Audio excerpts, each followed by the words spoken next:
आउज़ुबिल्लाहिमिनश्शैतानिर्रजीम बिस्मिल्लाहिर्रहमानिर्रहीम।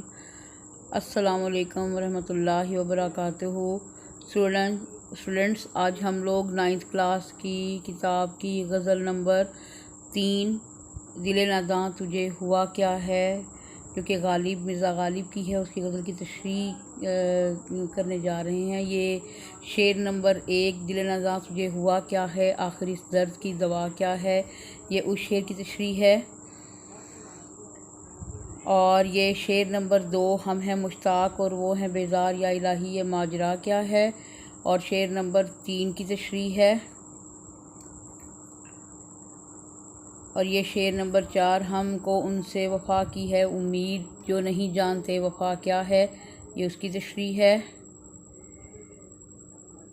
और ये शेर नंबर 5 हाँ भला कर तेरा भला होगा, और दरवेश की सदा क्या है, ये उस शेर की तशरीह है।